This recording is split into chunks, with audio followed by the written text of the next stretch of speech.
kasih Tuhan. Hidupku menggenapi firman-Mu.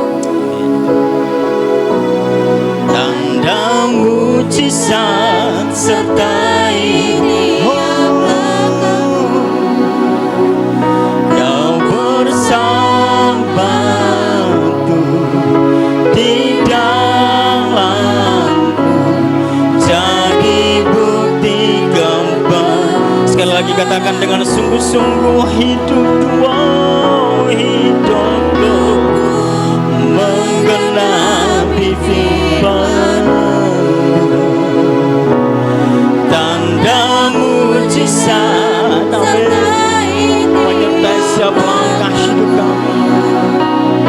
Kau bersama Yesus Tuhan di dalamku, jadi bukti kebesaran.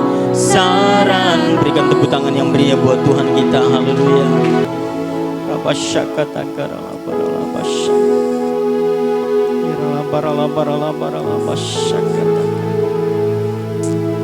baik Tuhan. Kau sangat baik dalam hidup kami. Kami bangga punya Bapa seperti Engkau, Allah yang setia, Allah yang tidak pernah meninggalkan kami. Apapun keadaan kami hari ini, kami tahu ada satu pribadi yang sangat baik, ada satu pribadi yang setia, yang tidak pernah meninggalkan kami. Dan bagi kami hanya ada satu Tuhan, ada satu Bapa, hanya ada satu Allah, yaitu di dalam Yesus Kristus, yang telah menyertai, memelihara hidup kami sampai hari ini. Kami percaya hari-hari ke depan akan kami lalui bersama dengan Tuhan. Keajaiban mujizat akan terus kami alami di dalam seluruh hidup kami. Terima kasih Tuhan. Bersyukur buat kehadiran-Mu di tengah-tengah ibadah hari ini. Pujian penyembahan kami percaya Engkau disenangkan, Engkau ditinggikan, Engkau diagungkan. Karena kami percaya bahwa di kolong langit, di muka bumi ini tidak ada nama yang lain yang olehnya kami diselamatkan. Hanya di dalam Yesus Kristus Tuhan kami, yang telah menyelamatkan hidup kami, yang telah menebus kami dari dosa, yang telah mengampuni segala pelanggaran kami, dan yang telah memperdamaikan kami dengan Bapa di surga. Terima kasih Tuhan. Kami siapkan hati kami, roh kami, hidup kami untuk menerima firman-Mu. Bapak urapi hamba-Mu yang penuh dengan keterbatasan ini, sehingga firman disampaikan tersampaikan dengan baik, diterima dengan baik oleh seluruh umat-umat-Mu, dan kami dimampukan untuk melakukannya. Berfirman Tuhan, karena kami siap menekankan demi nama Yesus, sama-sama kita katakan amin, amin. Silakan duduk jemaat Tuhan yang dikasihi oleh Tuhan. Shalom bagi kita semua. Apa kabarnya hari ini? Luar biasa. Wow, luar biasa. Tuhan baik untuk kita semua Bapak Ibu yang dikasihi oleh Tuhan, ya. Kita ada hari ini bukan karena kuat dan hebat kita. Kita ada hari ini semua karena pertolongan Tuhan di dalam seluruh kehidupan kita. Amin. Maka dari itu kita sungguh sangat bersyukur sebab Tuhan itu sangat baik. Dia adalah Bapa yang sungguh teramat baik, ya, yang tidak pernah meninggalkan kita. Kadang kita tidak setia, tetapi Dia tetap setia. Dia tidak akan pernah ingkar janjinya, Dia tidak pernah ingkar firman yang telah disampaikan, ya, yang kita baca, yang kita pelajari melalui Alkitab yang kita punya. Dan kita bersyukur bahwa hari lepas hari kita akan senantiasa mengalami hal-hal yang hebat bersama dengan Tuhan. Terima kasih buat Ibu terkasih dan juga adik terkasih yang baru pertama kali hari ini beribadah. Selamat datang, kami sangat senang sekali. Kita berharap bahwa kedepannya kita bersama-sama di tempat ini. Amin. Baik, Bapak Ibu dikasihi oleh Tuhan, kita akan lihat bagian firman Tuhan. Efesus pasal 4 ayat 14 sampai dengan ayat yang ke-15. Baik, kita akan baca sama-sama 1, 2, 3 ya. Sehingga kita bukan lagi anak-anak yang diombang-ambingkan oleh rupa-rupa angin pengajaran, oleh permainan palsu manusia dalam kelicikan mereka yang menyesatkan. Tetapi dengan teguh berpegang kepada kebenaran di dalam kasih, kita bertumbuh di dalam segala hal ke arah Dia, Kristus yang adalah kepala. Katakan amin. Ya, puji Tuhan. Bapak Ibu sudah dikasihi oleh Tuhan, hari ini kita akan belajar satu tema, yaitu bertumbuh bersama. Ya, bisa katakan sama-sama, bertumbuh bersama.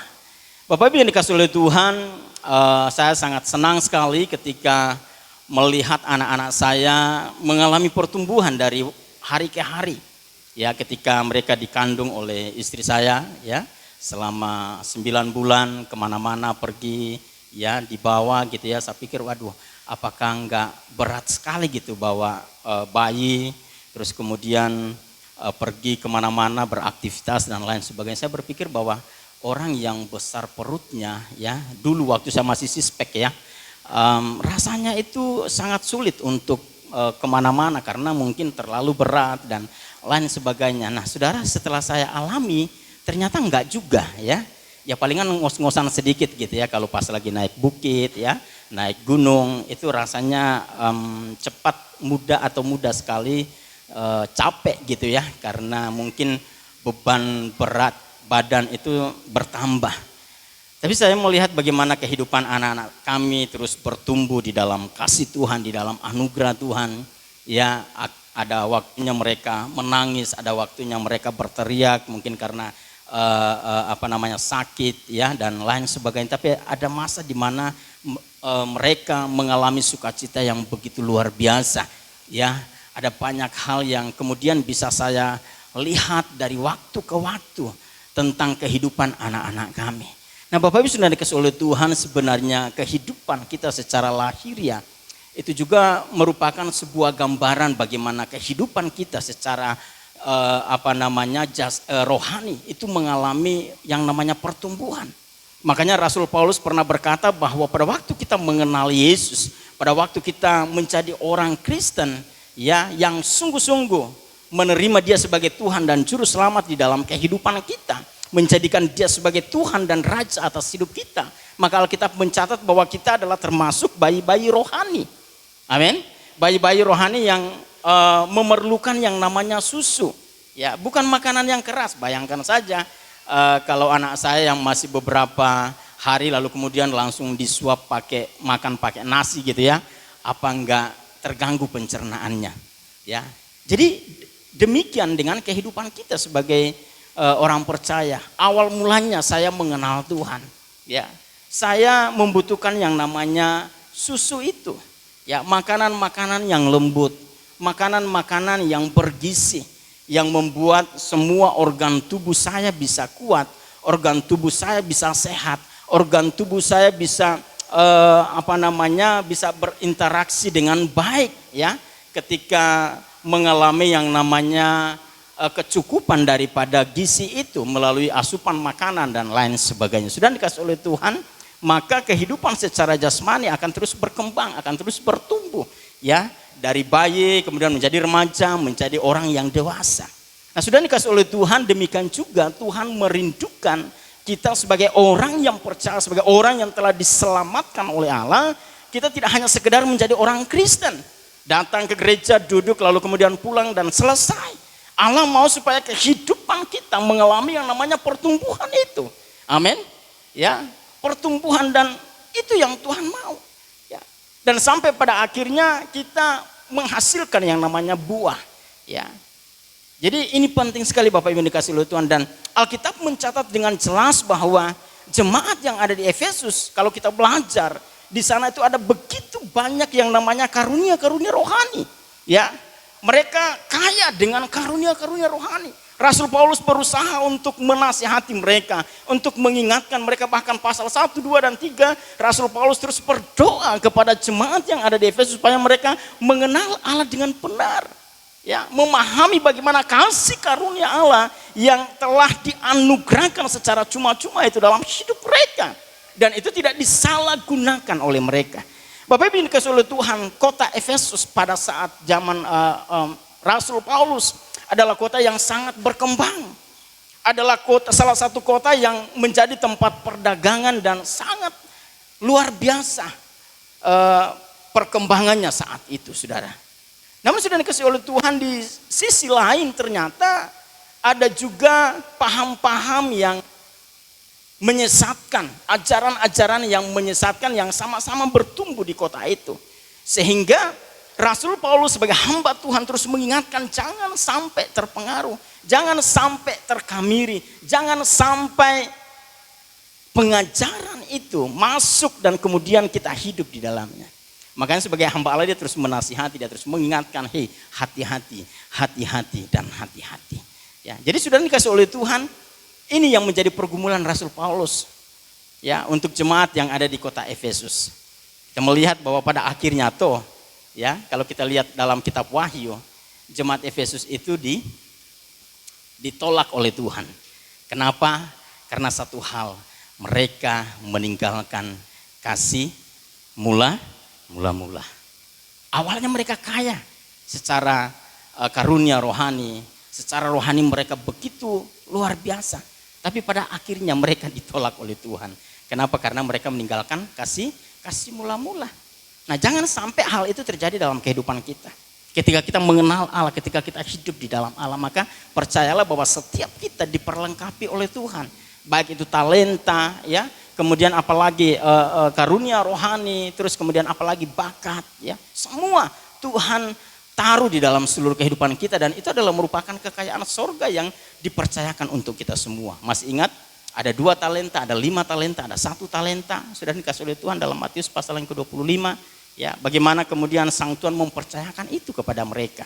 Yang satu karena dia pikir bahwa Sang Tuhan adalah orang yang kaya, orang yang hebat, yang punya segalanya. Dia gali lubang lalu kemudian dia masukkan ke dalam lubang dan ditutup, saudara. Dia tidak melakukan apapun. Berbeda dengan yang 2 talenta dan 5 talenta. Mereka mengerjakan dengan setia. Ketika sekian lama Sang Tuhan itu kembali kepada para pekerjanya ini, dia mendapati ya yang 2 talenta dan yang 5 talenta mereka mengerjakan dengan sungguh-sungguh dan menghasilkan 2 talenta. Sehingga yang dari 2 talenta menjadi 4, yang 5 talenta menjadi 10. Ya. Sementara yang 1 tidak mendapatkan apa-apa. Ya. Lalu kemudian apa kata Tuhan katakan bahwa engkau adalah hamba yang jahat. Dia tidak mendapat bagian di dalam kerajaan Allah. Tapi yang bagian 2 talenta dan 5 talenta, atau Sang Tuhan berkata bahwa perbuatanmu sangat baik. Engkau setia dalam perkara kecil, maka engkau juga akan dipercayakan perkara-perkara yang besar. Jadi sudah dikasih oleh Tuhan butuh waktu untuk memaksimalkan semua potensi yang ada dalam diri kita. Sudah dikasih oleh Tuhan, saya adalah seorang hamba Tuhan yang hanya bisa nyanyi waktu masih di kampung. Itu pun harus minum dulu, ya, pakai cap tikus kalau orang Manado bilang. Saudara, sebelum ke gereja saya mampir di warung dan minum cap tikus. Haleluya. Jadi sama-sama jemaat dan juga pendeta juga sama-sama teler, saudara. Ya, biasa pendeta yang saya kenal dulu waktu zaman saya itu suka minum juga, saudara. Ya. Jadi kalau dia udah mata merah, itu tandanya sudah mabuk gitu ya. Sehingga dia khotbah lancar, saudara. Enggak perlu Alkitab, enggak perlu tulisan, lancar, saudara. Entah apa yang diomongin ya sudah diomongin. Karena pengaruh daripada alkohol. Nah, demikian juga dengan kami. Waktu nyanyi, luar biasa, suaranya bagus sekali. Orang kalau udah dikuasai alkohol, dadanya sudah jadi panas. Kalau nyanyi itu bagus banget. Ya, sama nenek-nenek pun tersentuh, saudara. Ya, nenek-nenek, saudara, tersentuh, nangis gitu. Padahal minum, saudara, dikuasai, dikendalikan oleh alkohol. Saya pikir bahwa itu adalah baik. Wah, itu luar biasa, dipuja-puji, luar biasa. Sehingga saudara, saya umur 17 tahun, saya ingat saya mau dijadikan majelis gereja termuda waktu itu. Ya, kenapa? Karena dilihat setia, setiap kegiatan aktif, ya, buat pertandingan ini selalu menang. Ya. Saudara tahu saya ke gereja hanya karena ada pacar saya di sana, saudara. Jadi saya bukan datang ke gereja karena memang saya sungguh-sungguh cari Tuhan, ya. Tapi karena ada pacar saya, lalu kemudian karena kami setiap minggu nyanyi, saudara, vokal grup, ya, nyanyi. Jadi itu aja. Pendeta di sana khotbah, kita pun di sini mengatur rencana selesai ini mau kemana, gitu ya. Jadi pendeta udah mau putus urat lehernya, I don't care, ya. Yang penting sama pacar saya sudah atur rencana mau kemana, ya. Entah di ujung kampung, entah di pantai, entah di mana, mari kita lakukan sesuatu yang mengerikan. Dan itulah kehidupan. Jadi mereka tidak melihat sampai kedalaman sana, saudara. Mereka lihat bahwa saya adalah pemuda yang aktif dan lain sebagainya. Sementara begitu banyak dosa yang saya lakukan. Ya, ada begitu banyak dosa, kejahatan yang saya perbuat. Selesai ibadah saudara pergi ke kebun orang, ambil pala, ya, kelapa orang, bawa ke warung beli rokok, beli minum. Iya. Itu sudah pekerjaan biasa bagi saya. Bahkan ada begitu banyak wanita yang jadi korban. Itu dulu. Haleluya. Bangga sekali itu kali kok bangga gitu ya. Jadi saudara, tidak ada pertumbuhan secara rohani. Ya, kekristenan hanya sebatas KTP identitas saja. Bahwa saya adalah orang Kristen. Tetapi pertumbuhan secara spiritualitas itu tidak dilihat di dalamnya. Bahkan ketika disuruh doa pun takut saudara. Ya kan? Ayo berdoa. Orang Manado bilang sototofore. Ya kan? Saudara, dikasih oleh Tuhan, saya pernah satu kali di asrama. Saking takutnya, enggak sanggup lagi. Mohon maaf, saya sampai kencing celana saudara. Iya serius, di sekolah Alkitab loh. Saya merasa saya hebat dulu. Saya dipercayakan ini dan waktu saya masuk di sekolah Alkitab, Tuhan buat saya kembali dari nol saudara. Betul. Ya, sehingga saya sempat Tuhan salah panggil saya kali. Ya. Waktu itu saya rencana untuk meninggalkan panggilan Tuhan dengan cara mau kabur dari asrama, tapi ternyata nggak bisa saudara. Saya merasa merasa malu karena melihat teman-teman seangkatan saya, mereka adalah orang-orang yang hebat. Mereka dipakai Tuhan secara luar biasa, waktu doakan orang terlempar, itu ngeri sekali saudara. Dan saya merasa, saya ini bukan di sini tempatnya. Sepertinya Tuhan salah memilih orang. Tapi apa yang terjadi saudara, ketika saya mulai Tuhan teguhkan panggilan dalam diri saya. Saya mulai melihat sesuatu yang luar biasa. Sudah dikasih oleh Tuhan, pertumbuhan secara rohani itu penting. Amin. Pertumbuhan secara rohani itu penting Bapak Ibu dikasih oleh Tuhan. Dan kita dalam tahun ini kita akan belajar tentang together impactful. Dan hari ini kita belajar bagaimana semua kita ya bertumbuh bersama, tidak hanya sebagian orang, tidak hanya kelompok tertentu, tidak hanya keluarga ini, tidak hanya anak muda ini, tapi semua kita harus mengalami yang namanya pertumbuhan. Amin. Dan itu bersama. Sudah dikasih oleh Tuhan beberapa hari yang lalu. Saya ditelepon 11:30, Pak, ada bapak yang kerasukan setan saudara. 11:30 malam. Ya, hari Selasa kemarin saya sempat hubungi Mas Bud karena waktu itu beliau lagi repot dengan pemilihan karena masuk di tim KPPS. Akhirnya saya berangkat sendiri saudara. Berangkat ke Tiban Koperasi dan ini akan menjadi target kita Bapak Ibu dikasih oleh Tuhan. Tadi malam kami sudah ke sana, kita follow up ya, kemudian sambil sharing ternyata keluarga besarnya datang, jadi kumpul rame-rame saudara. Jadi waktu saya sampai di sana jam 12 kurang, saya ketemu dengan koko ini, ya matanya udah, waktu saya datang matanya langsung tajam sekali. Saya udah lihat, ini setannya udah mulai ini, ya kan. Waktu saya ajak ke dalam, satengking langsung terlempar saudara. Manifest. Itu di dalam di dalam bengkel ya, karena keluarga ini pekerjaannya adalah bengkel motor, dan saya kasih tahu sama adik-adiknya tolong yang berbau tajam di sekitar sini itu diamankan dulu. Ya. Kita doakan dalam nama Yesus. 1,5 jam saudara saya doakan. Terlempar sana, terlempar sini, muntah lah, udah enggak karu-karuan semuanya. Ya. Akhirnya selesai doakan jam 2 saudara. Saya bawa itunya, pekongnya, diserahkan. Dan puji Tuhan tadi malam waktu kami ke sana, tempat untuk dupa itu ternyata udah bersih semua, padahal saya nggak suruh saudara. Saya kaget tadi malam, tempat bengkelnya udah bersih, jadi bagian belakang yang dupa-dupa itu udah hilang semua, bersih semuanya. Dia katakan, Pak, saya nggak mau minum lagi. Ya, kiranya Tuhan memampukan. Ya, jadi keluarga ini masih Buddha, suami istri masih Buddha. Nah ini yang kemudian akan kita terus follow up. Saya bilang saya nggak akan paksakan Koko dan Cece langsung datang ke ibadah.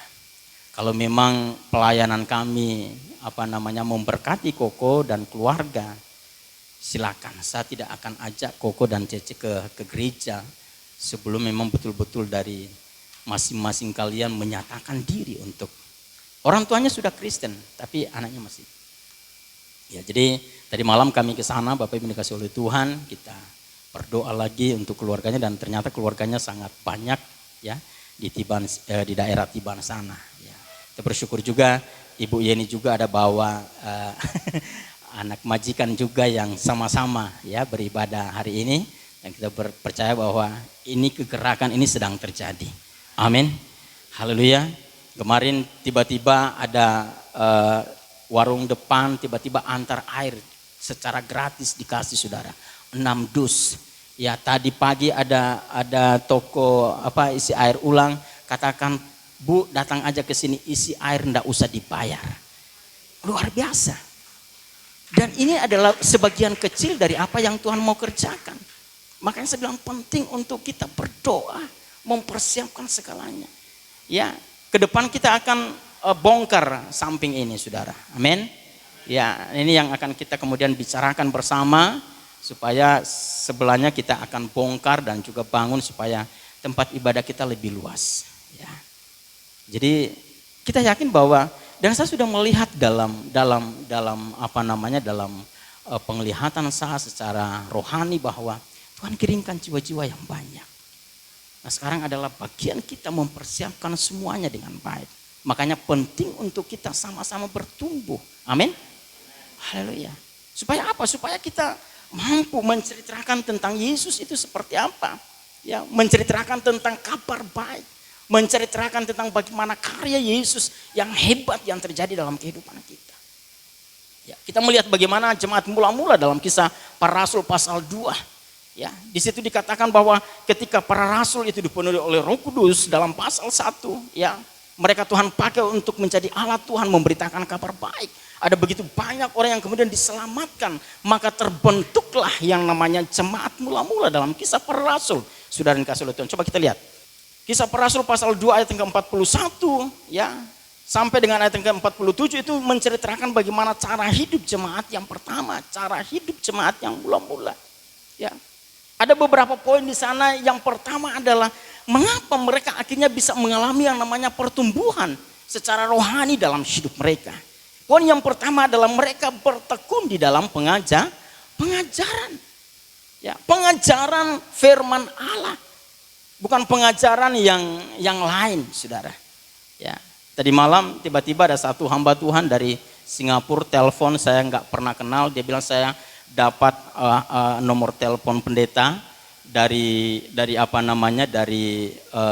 laman gereja. Ya, dan kemudian dia telepon mau ajak ketemuan, saudara. Ya, kita nggak pernah tahu sebelumnya. 2 hari yang lalu saya ditawarkan untuk pelayanan ke Korea Selatan selama 14 hari. Wah, saya bilang ini luar biasa. Di bulan September, yang jadi pikiran saya adalah saya seorang guru. Nah kalau 14 hari saudara, itu bukan lagi cuti, tapi ya udah keluar aja langsung gitu ya.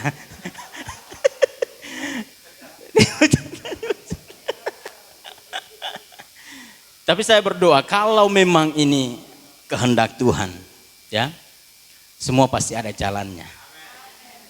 Karena dalam tahun ini sebenarnya saya punya banyak perjalanan keluar kota, ya, akan mengadakan KKR di Pekanbaru, baik di kota dan juga di desa-desa pada bulan April. Dan saya pikir-pikir saya sudah banyak sekali nanti izin gitu ya. Nanti ketua yayasan bilang silakan Pak sekalian aja ya, nggak usah balik. Aduh, ya sudah dikasih oleh Tuhan dan semuanya dipersiapkan. Ya, kami ada beberapa pendeta yang akan berangkat ke Korea Selatan. Saya bilang saya sedang berdoa. Ya, saya tidak akan memastikan itu, kalau memang Tuhan berkehendak saya ke sana, maka semua ada jalannya, baik untuk izinnya, ya, dan segala hal yang perlu dipersiapkan. Jadi 10 hari di Busan, lalu kemudian 4 hari di Mana kemarinnya? Ada satu kota lagi, lupa saya. Jadi totalnya 14 hari saudara. Jadi luar biasa. Ya, makanya perlu untuk kita mengalami yang namanya pertumbuhan itu. Nah yang pertama adalah kenapa akhirnya jemaat mula-mula begitu hebatnya mereka berdampak. Ya, karena mereka bertekun dalam pengajaran. Bertekun dalam pengajaran saudara. Siapapun yang menyampaikan selama itu masih dalam konteks Alkitabiah, ayo dengarkan, simak, terima dengan penuh sukacita. Siapapun. Ya. Karena Benihin baru dengar. Sementara pendeta Daniel, orang kampungnya itu. Ya. Palingan gitu-gitu aja ilmunya, ya kan? Kita belajar untuk menerima firman disampaikan dengan hati nurani yang murni, dengan hati nurani yang tulus. Supaya apa? Supaya pengajaran yang diterima itu lalu kemudian tertanam menjadi hidup di dalam kehidupan kita. Sehingga kita apa? Kemudian kita dipakai oleh Tuhan untuk mengajarkan hal yang sama. Setiap pengajaran-pengajaran yang kita terima. Ya. Terus yang kedua adalah persekutuan. Ini penting Bapak Ibu yang dikasih oleh Tuhan.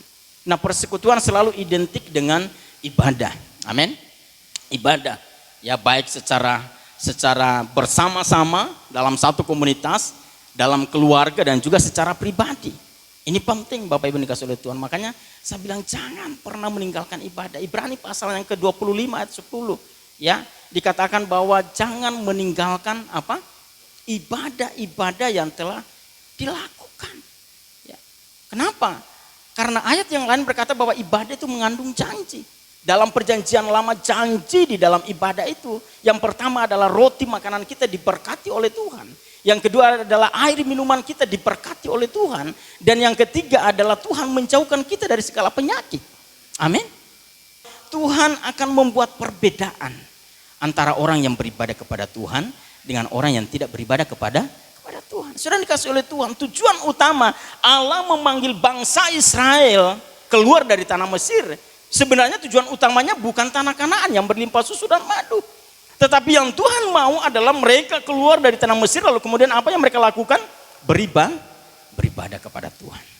Makanya itu yang disampaikan oleh Mas Bud kemarin di ibadah youth, bahwa silahkan pilih. Ya, engkau mau kemana, tetapi aku dan seisi keluargaku akan beribadah kepada Tuhan. Amin. Penting saudara. Makanya ibadah itu jangan udahlah rutinitas aja. Ya, datang dan pergi sesuka hati, enggak bisa. Kau datang dan pergi sesuka hatimu. Enggak bisa saudara. Harus betul-betul ibadah itu dijadikan gaya hidup. Bukan sebuah rutinitas yang membosankan. Lihatlah siapa pembicaranya hari ini. Siapa WL-nya. Alah. Siapa pemain musiknya. Udah salah-salah lagi chordnya. Sakit telinga. Ya. Habis saudara datang ke gereja, ke tempat ibadah. Bukan melihat semua yang ada di sekitar saudara. Saudara lihat adalah bagaimana Tuhan hadir di tengah-tengah ibadah itu. Fasilitas tidak akan pernah bisa membuat kita bertumbuh saudara. Tapi bagaimana kerinduan kita untuk terus berjumpa dengan Tuhan. Mengalami Dia dalam hidup kita. Mengalami firman-Nya. Menerima kebenaran itu. Dan menjadikan kebenaran itu nyata di dalam seluruh kehidupan kita. Yang ketiga adalah jemaat mula-mula mereka sehati. Amin. Mereka sepikir. Mereka seia sekata. Ya. Bahkan Alkitab katakan semua yang mereka punya itu bukan milik sendiri. Tetapi bersama. Artinya saudara kita saling menolong satu sama yang lain. Ya. Yang membutuhkan, yang memerlukan. Mari. Paling tidak kita bisa mendoakan mereka. Kita datangi, kuatkan mereka. Sampaikan firman Tuhan, doakan. Kita yakin dan percaya bahwa Alkitab katakan doa orang benar besar kuasanya. Amin. Besar kuasanya. Pada waktu kita bersungguh-sungguh, pada waktu kita bersehati. Maka saya yakin bahwa Tuhan akan mengalirkan berkat-Nya untuk setiap orang yang membutuhkan. Bagi Tuhan tidak ada perkara yang mustahil, saudara. Pada waktu kita orang Batak bilang porse atau Tuhan Yesus, terimalah berkat itu. Haleluya. Amin. Ya. Mereka sehati, ya. Mereka bertekun di dalam pengajaran. Mereka bertekun di dalam persekutuan-persekutuan yang telah dikerjakan. Dan apa yang terjadi, saudara? Alkitab mencatat Tuhan terus menambahkan jumlah mereka. Amin. Tuhan terus menambahkan jumlah mereka. Dan kita imani tahun 2024 ini terjadi dalam pelayanan kita, dalam gereja kita, dalam keluarga. Segala berkat-berkat rohani Tuhan akan curahkan dalam hidup kita. Ya, maka dari itu persiapkan hidup kita sebagai wadah di mana Allah mau bekerja dengan hebat di dalam hidup kita. Jangan lihat, waduh Pak, saya enggak lulusan teologi. Saya enggak lulusan pendidikan agama Kristen. Batu pun bisa Tuhan pakai untuk memuliakan namanya, untuk menceritakan kebesarannya, ya, untuk menceritakan perbuatan-perbuatan Allah yang hebat. Nah, kita ini adalah ciptaan mulia, ciptaan Allah yang paling luar biasa. Kita memiliki segalanya, saudara. Pada waktu kita mendedikasikan hidup kita sepenuhnya kepada Allah, maka percayalah pertumbuhan itu akan nyata di dalam hidup kita dan hidup kita menjadi berkat bagi banyak orang. Puji Tuhan. Jadi saya menghimbau, mengajak kita semua, ayo jangan pernah meninggalkan setiap pertemuan-pertemuan ibadah.